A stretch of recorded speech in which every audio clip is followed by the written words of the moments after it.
Hello, everyone. Thank you for being here. Thank you for our panelists. So, welcome to our panel today about geopolitics, cybersecurity, and Forex. The panel will examine the relationships between these risks and their impact on the market. So, our panelists will give us their opinion, their expertise on the topic. So, we have our three panelists here. We have Javier, who is a software engineer and the current co-CEO at FX Streets. He is leading the company in an AI-powered future and leading the transformation at the company. We have Wael Makarim, financial market strategist lead at XNES. He's a certified investment management analyst and shares his knowledge about the markets with traders and investors through webinars and seminars. He also shares his views on TV shows, etc. So you can follow him in many places. And then we have Mina Javid, regional coach and business developer at Alpari. She manages and coaches the teams at the company across various regions to help drive and develop revenue. Maybe if you guys wanted to introduce yourself briefly about maybe the roles and what you do in your company, respective companies. Sure. Hi, everyone. My name is Javier. I'm the co-CEO of FX Street. We are a media financial company providing insights to traders like you. We have been in the business for 25 years, just in 3 months in 2025. And yeah, as Jasmine said, I have a background in tech. So yeah, I hope that I provide some valuable insights to you guys and girls about the latest cyber attacks that you can suffer. Hello, everyone. Thank you for joining us. I'm Wael Makarim, financial market strategist lead at XNES. XNES is a leading broker, and I've been trading for 14 years. I'm looking to share my experience with you, and thank you. Hi, everyone. Greetings, industry peers. My name is Mina, and I am from Alpari, business developer and coach, helping the team with the business strategic plans and analysts. And very nice to be here around you guys. Thank you. So to come back to our topic, the Forex market and traders are always exposed to risks. And there are numerous risks, but we are going to talk about two risks today. So it's geopolitics, cybersecurity. They touch the markets, they touch the finances of the traders. So let's start with our questions. So for Javier, what's the importance of cybersecurity, for example, in the industry and for your company in particular? Yeah, we conduct a research at the very beginning of the year about what was the things that the traders look for a broker, for joining a broker, okay? And one of the top insights that we got was trust. They need to trust their brokers. And cybersecurity is about money, of course, but for me, it's about trust. When you lose the data of your clients, when you lose the credit card details, you are losing trust of your traders, okay? So that's the number one thing that I want you to get from this panel. And also, previously they mentioned some facts and some numbers. Last year, the cyber attacks grew 280% compared to 2022. 21% of these attacks were direct to UAE, to the Emirates. So we are in a region that is somehow is an important target for hackers. Okay, and finally, talking about our experience at FX Street, in the last 10 years that I have been working for the company, we suffered two major attacks. One was ransomware, where they just infect your files and you can read them or update them. The second one was a DDoS attack, where they just hijack a lot of devices around the world and they try to attack your domain and the servers go crazy. But in recent times, we have been seeing an increment in spam attacks, impersonification, and those types of attacks that goes directly to traders like you. Okay, so not only companies are now affected, but the final trader. Okay. Yeah, so technology has become a really Actually, like I passed through a lot of these things for the past 3 months. So imagine in 3 months, I got my card stolen 4 times, and I had every time to change it. And I'm making sure not to use it much in a like fishy places, whatever. But still, there are some ways. Unfortunately, everyone is becoming like using more technology to become more sophisticated doing these stuff, and it's really something to take care of. When it comes to Exness or our experience on that, of course, Javier started from a very, very important point, which is trust, because we're dealing with people's money, security, and everyone wants to ensure that they're safe on that. Exness has been a leader in investing in technology, and based on that, it's not only investing in and like improving the services, etc., but also you need the same to invest in cybersecurity, because everyone is looking at technology, how it's moving in a very fast, exponential way. But there aren't many that are really willing to invest in cybersecurity, because most of the time you don't want to hedge against that tail risk that might come, but you don't know when this tail risk will come and really would ruin whatever you spent before. So it's very important to do that. And a lot of us could be exposed, whether through emails, whether in personification, especially in UAE. I get so pissed every time I have my Instagram or Facebook, whatever, on, and I see those ads of invest 1,000 dirhams in Salik and make 5,000 every month. And all of these, we know there are deep fake. And based on this deep fake, you go there and you put your information. And when you put your information, they start getting money from you.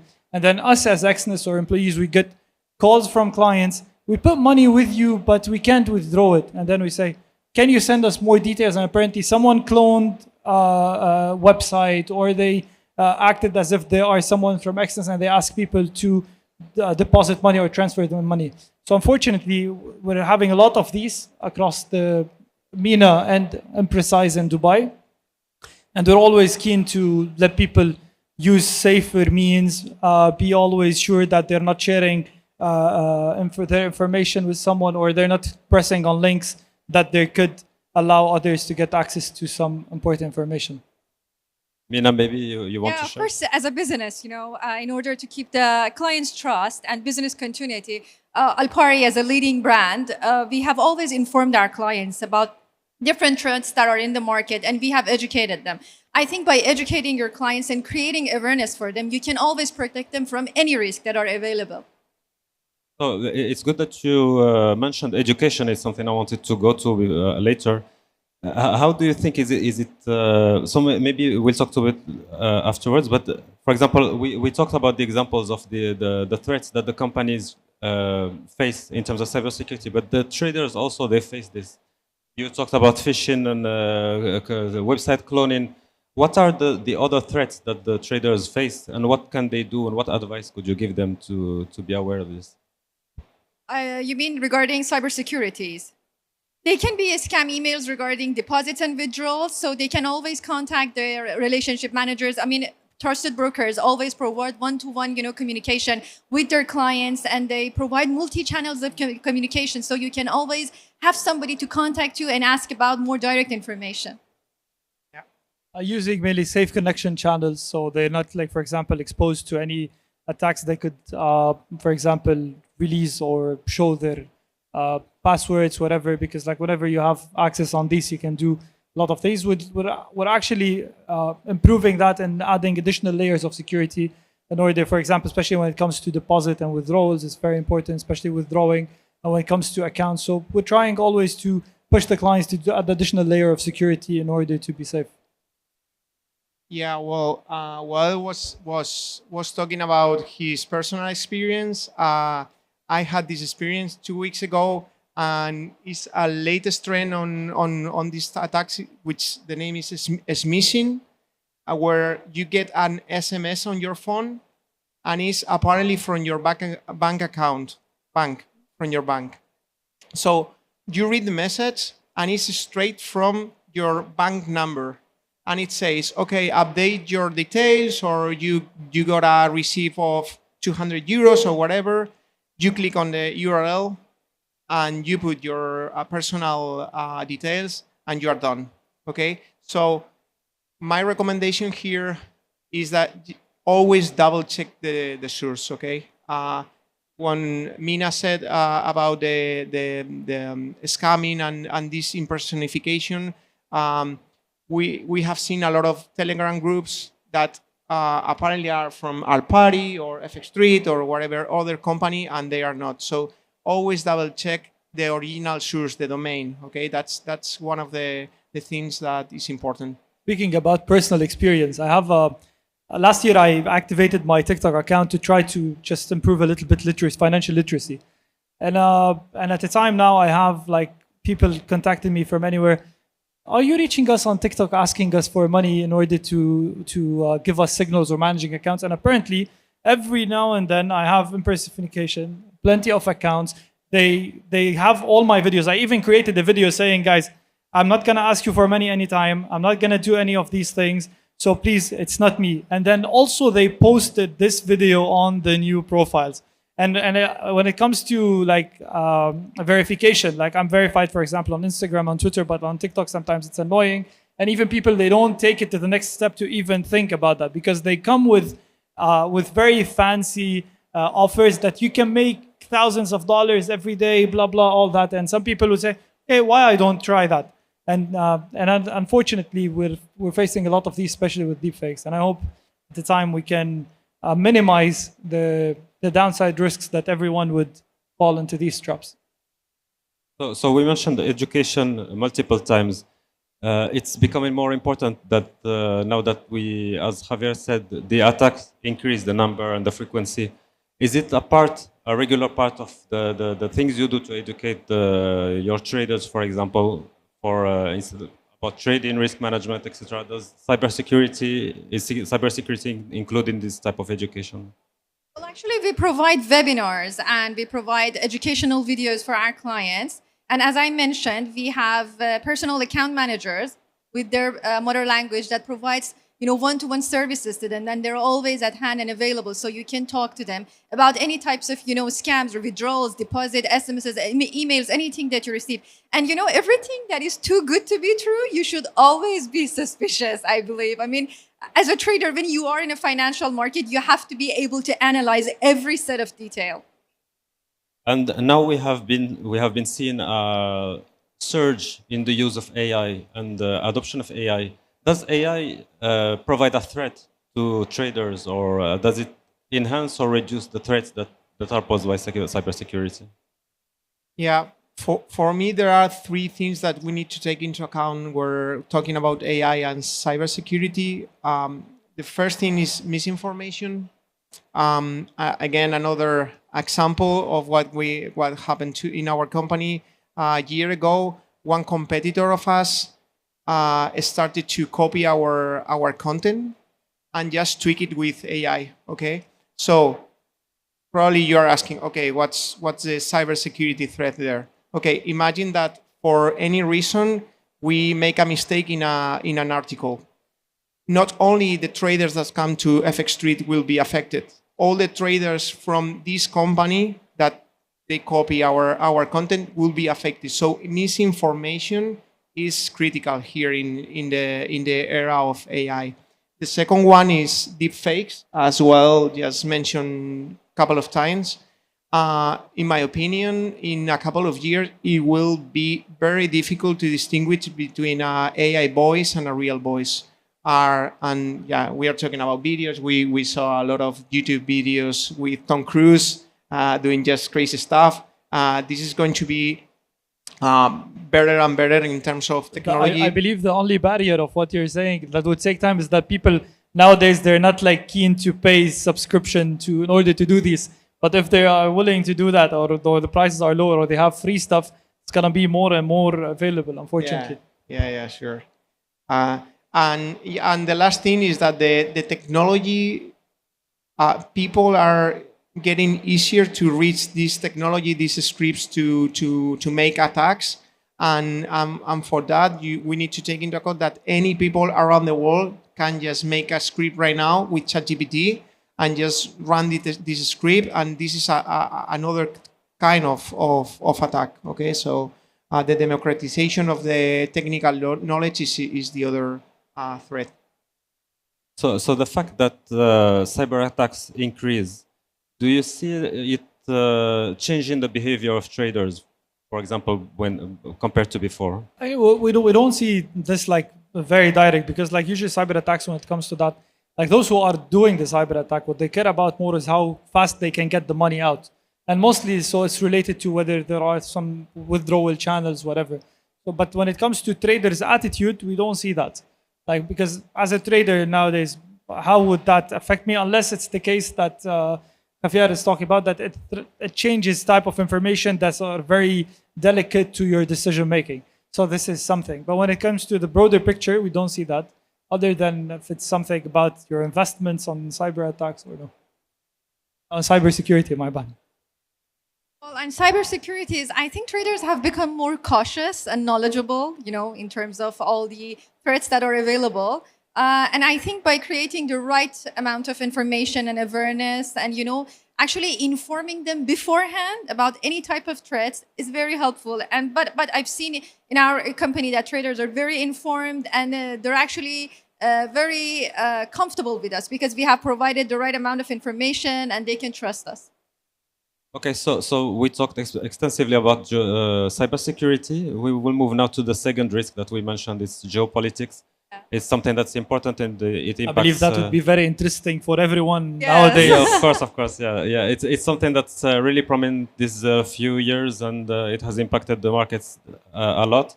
So, can you give us your opinion on how geopolitics impact markets, forex markets in particular? Okay, I was the techie guy, but yeah, well, of course, in the MENA region, as I said, with the facts that I mentioned earlier, is one of the regions of the world that are more easy to be attacked right now because of the geopolitical situation. Yeah, well. Probably brokers in this area needs to be conscious about all the measure and all the money that they need to invest in this area of the business. And yeah, and as I said, if you want that your traders trust you, you need to invest in this, and this area is really critical right now. Well, I believe agile, risk-tolerant portfolios are the ones that benefit from geopolitics. Seasoned traders normally flock to like safe havens, gold and silver, treasuries. But what we have noticed recently is that many traders actually move to digital safe havens like Bitcoin. They're quite popular these days. Of course, they're a little bit volatile and less liquid, but it's an alternative that traders are actually moving to. And I think they have learned to diversify their portfolios more actively, which is really interesting. The diversification is what helps you to move through and maneuver through different economic cycles. And of course, shorter trading horizons, scalping, known as scalping and scalpers, which is really famous these days. It actually helps traders to benefit from short, periods of trading and the chances that are available in the market. Actually, if we look at like as a trader, I'm not gonna tackle that as an analyst, whatever. But as a trader, the easiest money is done usually when you have heightened geopolitical tensions, because when you jump into such things, usually some certain commodities or some assets, they tend into a clear direction, and most of the traders, they falter in deciding what's the direction of the market. So when you have something that could really give a bit of a look on where an asset could be going, this could be easier for a client to assess. When it comes to geopolitical tensions, of course, whether it's or geopolitical factors that affect markets, whether we can call it whether elections, whether political instability, wars, trade sanctions, any of these things, they definitely impact a lot of assets, FX, commodities, stock indices, lately crypto, especially with all that risk on, risk off sentiment.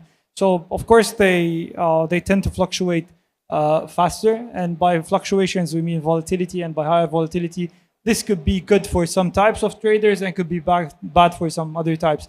Those who really favor scalping, short moves, swings, whatever, it could benefit. Those who also could lead a trend or follow a trend, they could also benefit, but also at the same time, this comes at a heightened risk because everything can change at any time. So with all these tensions increasing, do you see a change in the behavior among traders? Do they behave differently? Are they more scared of the market?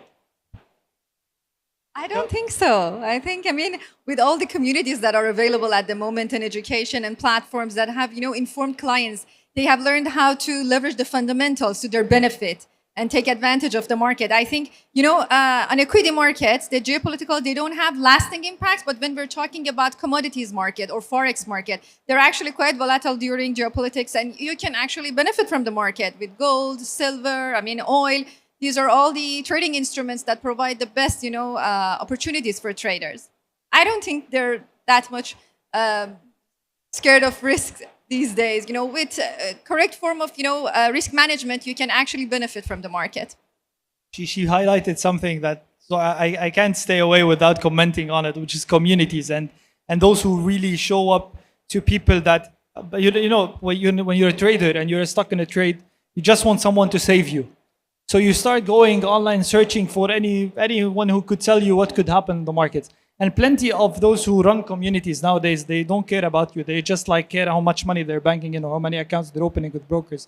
So by that, you really need to be sure that those who you are following for information, they are really legit people. They know what's happening. Because most of the time, a lot of people when it comes to geopolitical tensions and how they affect the markets, since we mentioned market volatility, markets can tend to switch directions in a very fast way. And most of the traders, they get caught on that last move. And all those guys from communities, whatever, or misinformation that they're getting, they don't want to show that, yes, we are on the wrong side of the trade.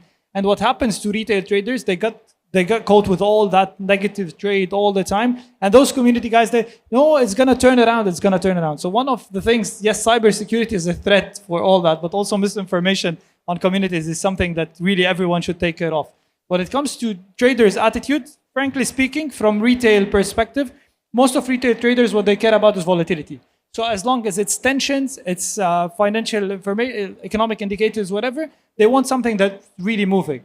So of course, this is what they're looking for, fluctuations. When it comes to more professional investors, which I believe a lot of people start adopting those ways to really invest and make money, I believe, yes, those guys, they look for diversification, not just try to look for different types of risks in order to avoid it. But mostly because we're in a retail environment, retailers, they just like fluctuations.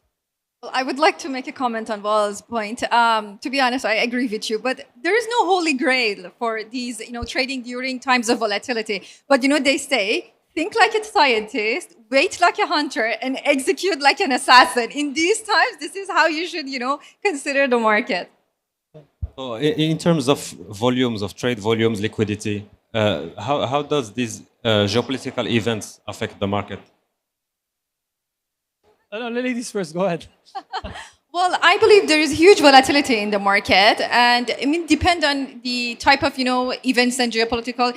By geopolitical events, I don't want to just talk about conflicts and wars. I believe elections and even diplomatic relationships are very important, and traders have taken it into consideration depending on the type of news or the events that are in the market. But I think it's hugely volatile, but with the right kind of risk, you can always manage everything perfectly.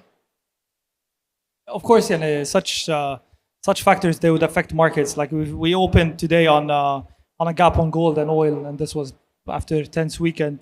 So of course, these tough times, they add some struggles to companies to maintain liquidities, etc. When it comes to Exness, we have a very good business model, especially when it comes to offering the no market impact for big traders. It's really working well. Of course, you can't just guarantee that there would be always perfect execution, because in the end, we just follow what's happened in the markets and how tight this liquidity could come when we have sudden events or surprises in the markets. No. So we talked about the risks. So what are the solutions? What are the risk management strategies that people can use to avoid all this? I believe Javier can help us in this a little bit. Yeah, well, talking about security, For traders, I would say there are three things that you can just apply. First, I love what Fedi from Moneta said, the previous speaker. Stay informed, not only about the markets, but about the latest trends in cybersecurity. This should take you, I don't know, 5 minutes every month or something like that. Just review a little bit about the newspapers, what's the latest trends about the cybersecurity. The one like the smishing that I mentioned is a new one. So the next time you are potentially affected, it rings the bell, okay? The second one is always try to activate, I know it is a pain, but the two-factor authentication.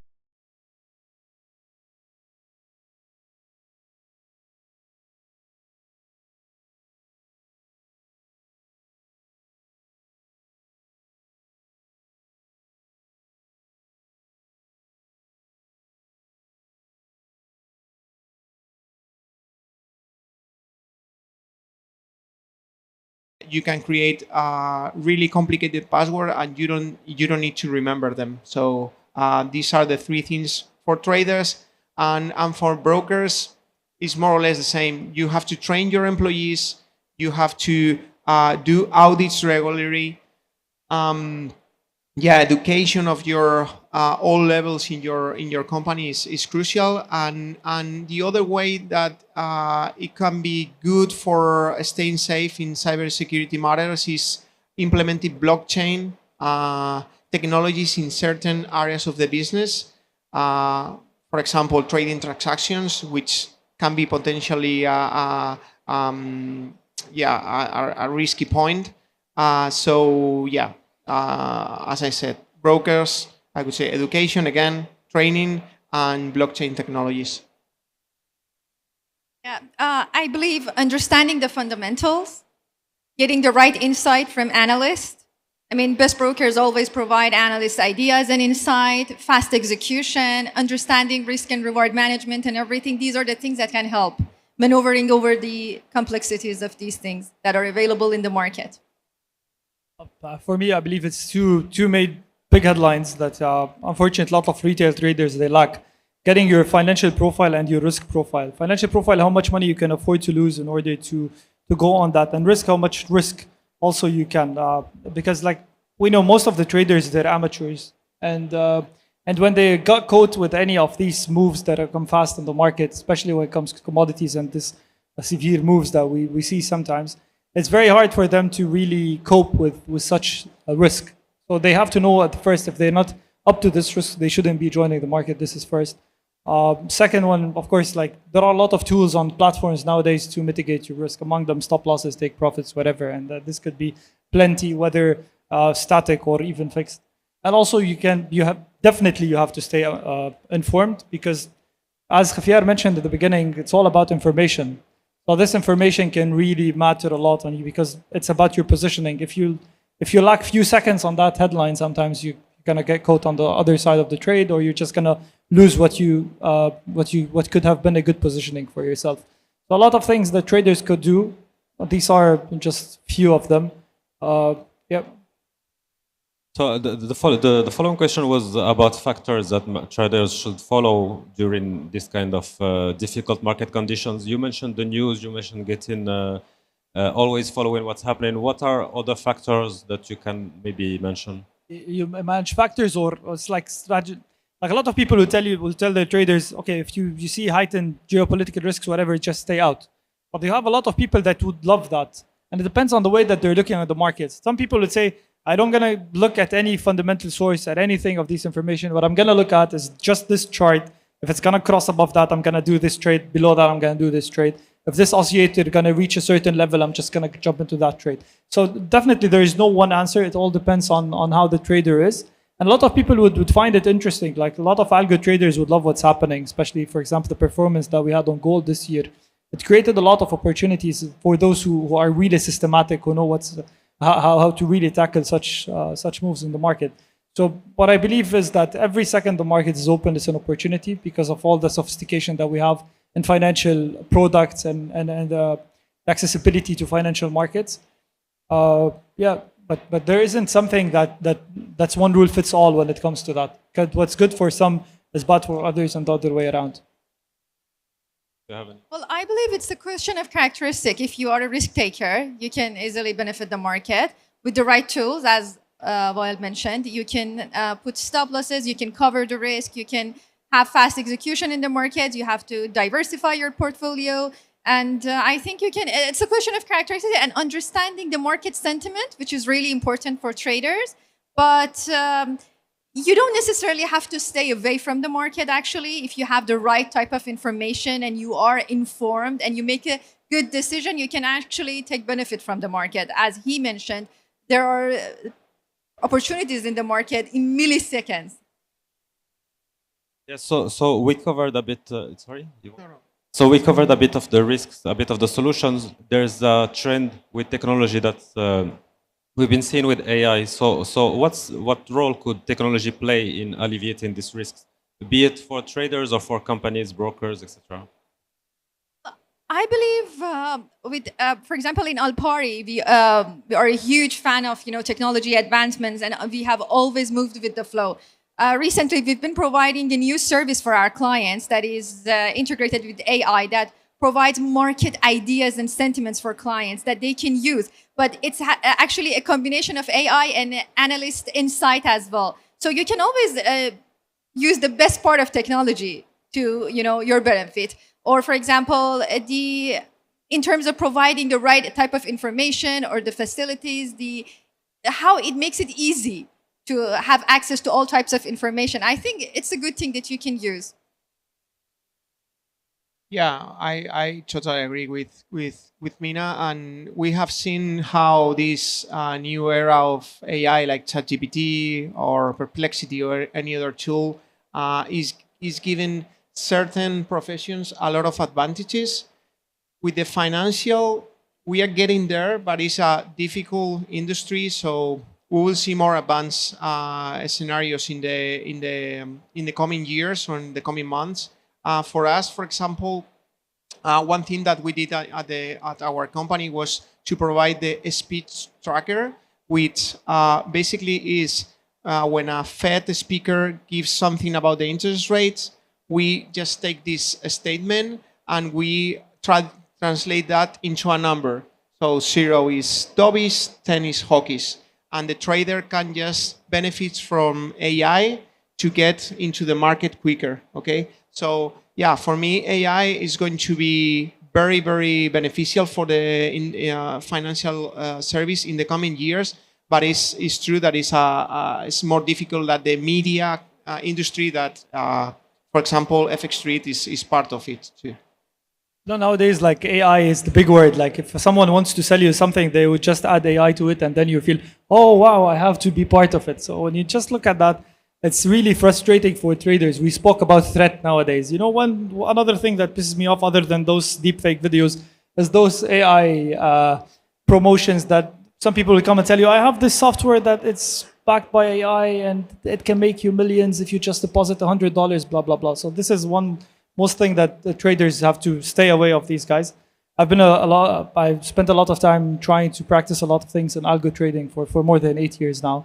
Yes, AI is good. We have a lot of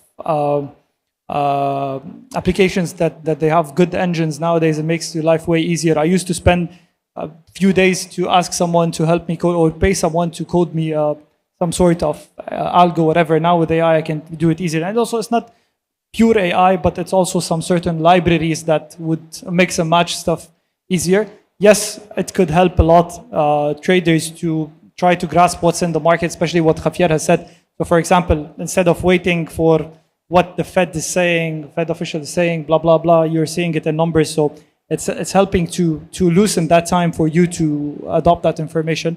A lot of good initiatives are happening, but one main thing that remains a threat, especially, it's not a threat, but it remains very hard, especially for retail traders, that you will not reach a time where you're going to use something from AI that's going to be very easy to access and for you to have for you to enjoy millions of dollars without just putting any effort.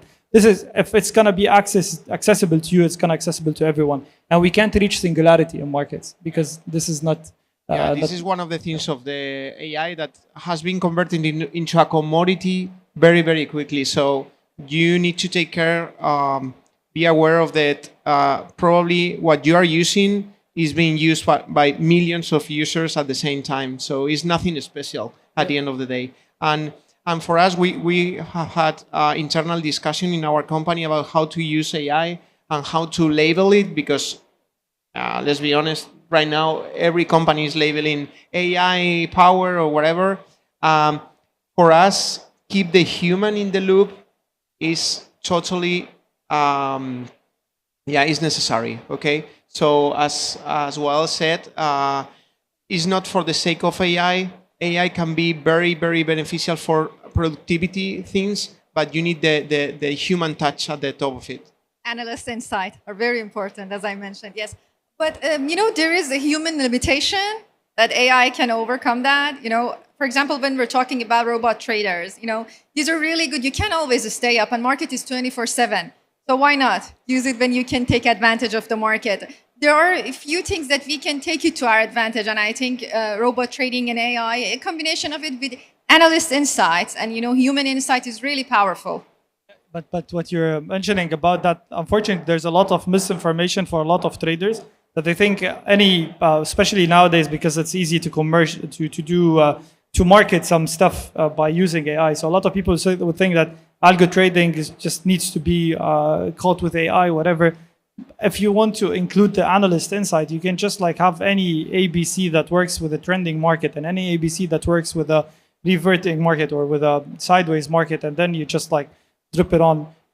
It's again, if you combine the analyst insight with the older tools that you used to have, it could be fine. AI will be here to just minimize our efforts, but it's not a guarantee that you will make money. When you come to just do a time series in order to assess where the market could be going, whatever, you still have a chance that this will not go your way, because we trade the markets that can move in anything. Any tweet from here, any movement in here, anything can affect the market. And when you have a lot of factors, even if you come to AI and try to put all these factors inside, maybe at a time you're just missing the weight on something. And it will need a lot of time to just teach itself that, yes, this risk, this time it was this much, but at the next time it's going to be different. And by that, until reaching that place for retail traders, it's going to take years and maybe more than that.